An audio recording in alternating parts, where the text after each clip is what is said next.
Assalamualaikum warahmatullahi wabarakatuh. Perkenalkan, nama saya Sastia Danidrawati. Saya di sini akan menerangkan tentang hak guna usaha. Yang pertama yaitu adalah pengertian hak guna usaha. Hak guna usaha ialah hak untuk mengusahakan tanah yang langsung dikuasai negara dalam jangka waktu tertentu guna perusahaan pertanian, perikanan, atau peternakan. Selanjutnya ada ciri-ciri hak guna usaha, yaitu yang pertama adalah hak atas tanah yang kuat dapat beralih dan dialihkan. Yang kedua, jangka waktunya terbatas, dijadikan jaminan hutang dan dapat dilepaskan oleh yang mempunyai hak atas tanah. Yang ketiga, untuk keperluan usaha pertanian. Jangka waktu hak guna usaha yaitu adalah 30 tahun setelah berakhir, dapat diperpanjang hingga 25 tahun. Luas hak guna usaha minimal 5 hektar. Jika luasnya 25 hektar atau lebih, harus memakai investasi modal yang layak dan teknik perusahaan sesuai dengan perkembangan zaman. Luas hak guna usaha tidak terkena ketentuan batas luas maksimal. Selanjutnya ada subjek hak guna usaha, yaitu yang pertama adalah WNI, yang kedua adalah Badan Hukum Indonesia. Terjadinya hak guna usaha dalam pasal 31 UU nomor 5 tahun 1960. Yang pertama adalah penetapan pemerintah, kedua konversi. Terjadi hak guna usaha karena penetapan pemerintah, yaitu adalah pejabat yang wewenang memberikan hak guna usaha menurut PMDN nomor 6 tahun 1972. Yang pertama Menteri Dalam Negeri, yang kedua Gubernur. Terjadinya hak guna usaha karena penetapan pemerintah.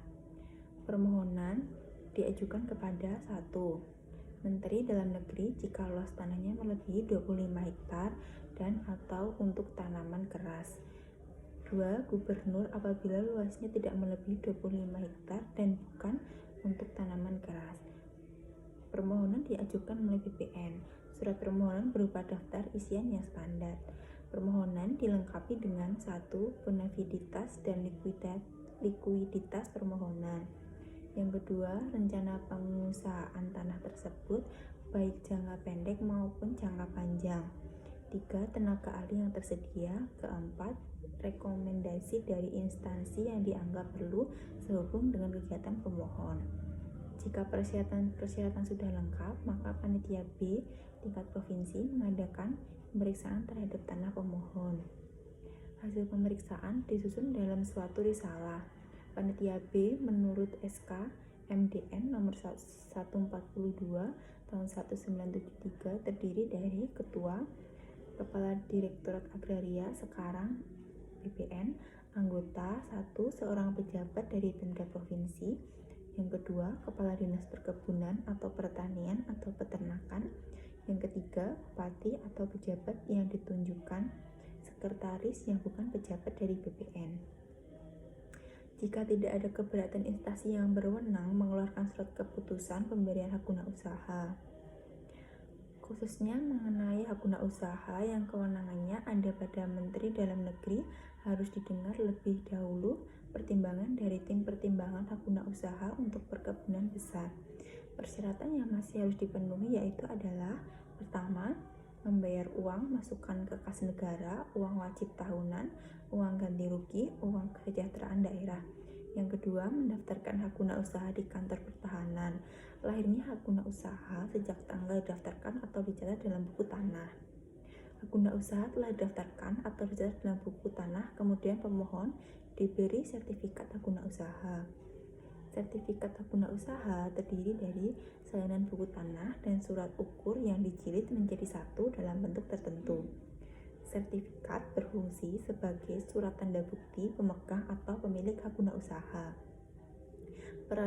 Peralihan hak guna usaha dapat dipindahtangankan kepada pihak lain. Peralihan dapat dengan perbuatan hukum, misalnya jual beli, tukar menukar, atau hibah. Peralihan harus ada izin dari instansi yang berwenang.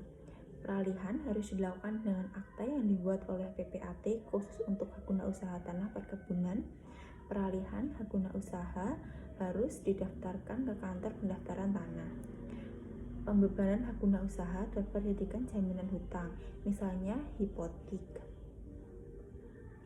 Hapusnya hak guna usaha menurut pasal 34 UU nomor 5 tahun 1960, yaitu yang pertama adalah jangka waktu berakhir, kedua karena suatu syarat tidak dipenuhi, ketiga dilepas oleh pemegangnya atau pemiliknya, keempat dicabut untuk kepentingan umum, kelima tanahnya diterlantarkan, keenam tanahnya musnah, ketujuh karena pasal 30 ayat 2 UU nomor 5 tahun 1960. Demikian itu yang bisa saya jelaskan mengenai hak guna usaha. Apabila ada kekeliruan, saya mohon maaf. Wassalamualaikum warahmatullahi wabarakatuh.